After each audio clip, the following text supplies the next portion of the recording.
Hi, this is Tom Collins from USAdios.com, and I am in the beautiful downtown corporate offices of Top Mexico Real Estate with my new best friend, Thomas Lloyd. Tom, thanks for having us here. Really appreciate it. Thanks for coming down. Oh, well, it's a pleasure, trust me. I understand that you're the CEO of the agency and also one of the founders. Is that right? Yes. Okay. And you moved down here from Indiana about correct. 20 years ago? It's been about 22 years. 22? They need to update that information online. I did my homework, but who knows how old the information is. Someone said you didn't like the cold Indiana winters. That is correct.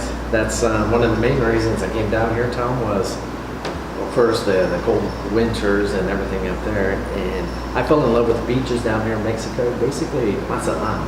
Yes. I fell in love with the Pacific coast. Mazatlan was the first Mexican city I visited. My father had a construction company and there was a contractor's group in Mazatlan when I was 14. That was the first time I flew anywhere, first time I tasted a real taco.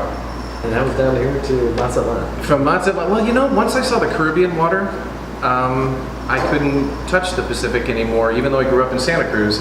I haven't surfed in Santa Cruz in decades. I like the water, I like to be able to see through it. Yes. See what's coming at me, you know? Plus it's so warm and beautiful and your white sand beaches. You also have pink sand here as well, don't you? Yeah, I think over on the Gulf of Mexico, over there, you have some pink I've seen some. I think that's a mixture of the white sand and the coral that the fish eat. It mixes up. I took some photos and it's absolutely lovely. And you know, that doesn't heat up. You know, over on the Pacific side, you have beautiful beaches, obviously. The gray sand. In Mexico on that side. But, you know, I played a lot of Frisbee when I was younger, and I used to live in Mexico City, and we'd take trips to Acapulco, just north of Acapulco, a place called Playa del Carmen. I don't think we've been Long there. story short was we played a lot of Frisbee, ultimate Frisbee, and we played right there on the beach, and we would put on socks because the sand was so hot, so we'd have to put on socks playing Frisbee there on the beach. But over here, Tom, no. It never heats up at all. It could be 90 degrees, middle of the day, and walk out in your bare feet. Absolutely. That's one more reason. Aren't you glad we made the move? My beautiful wife Betty's on the other side of the camera. Maybe she'll make an appearance over here and wave to everybody in a minute if she feels like it. You were in the automobile industry down here, but that was after you played baseball and went to Purdue. Yes. Okay. I played a ton of baseball. That was my sport growing up. Our son as well. Oh, really? Yeah. Little Tom. Little Tom liked the middle, okay? So he didn't want to be the catcher, he liked to be the pitcher, second base, or center field. Wow. Anywhere the ball was going to go up the middle, that was where he preferred to be. Well, I was second baseman. So a lot of action there. A lot of action. I played second base very poorly, but I enjoyed it. Got hit by the ball a lot. Now, one thing I looked up about you is you took courses in Cancun, and you were the first person in this area to receive the Real Estate Association's degree, if you will. Yes. Can you tell us a little bit about that? Yeah, down here in Mexico, I think this was about 6 or 7 years ago, but they came out with the first degree being offered in the real estate industry. And now you can go to the universities. I think it's La Salle. What's the other one? La Salle, Monterrey Tech.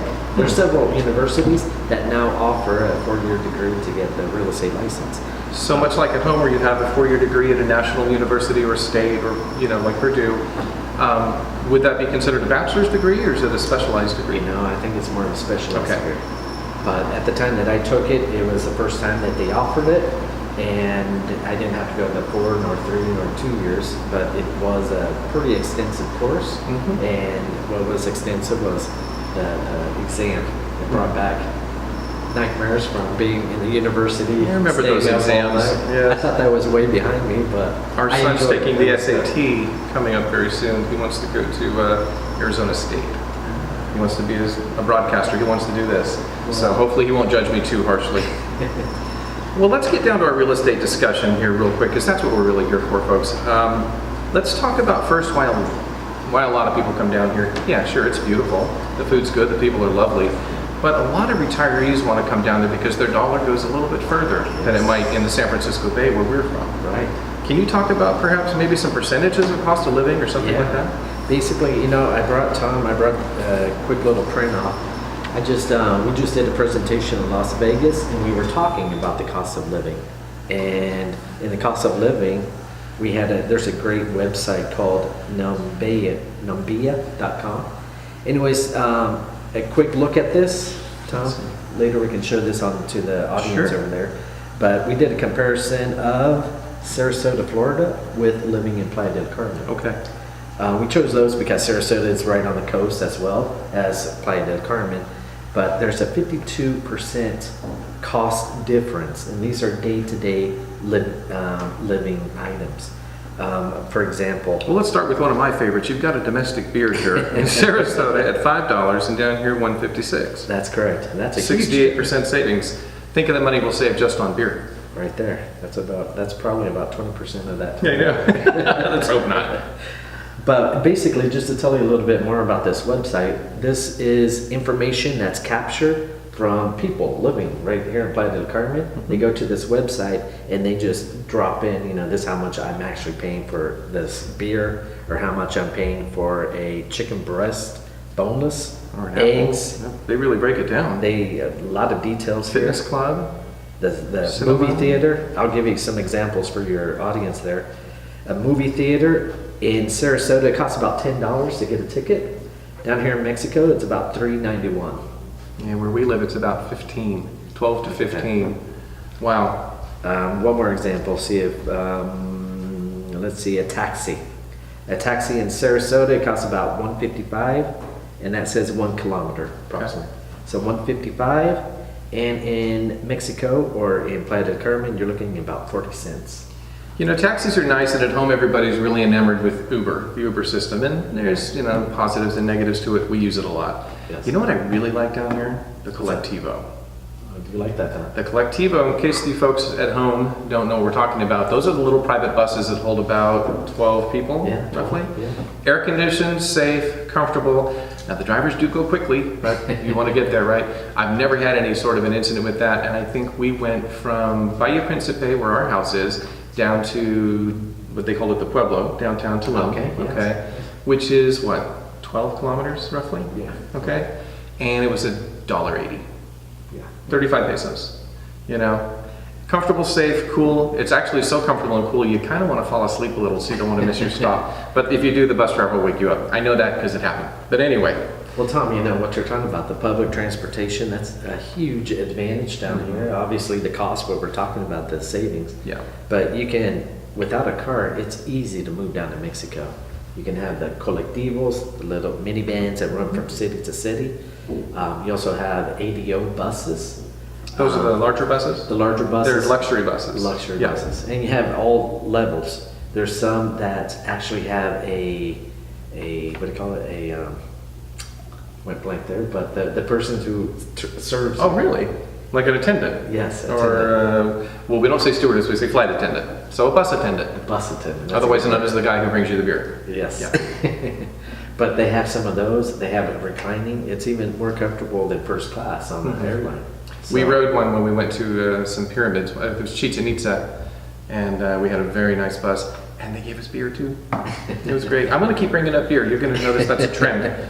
We're just going to follow some notes here, folks, so we can keep this somewhat organized, because I feel like I could talk to this guy all day about this, Yes. because it is a topic that we both really care about.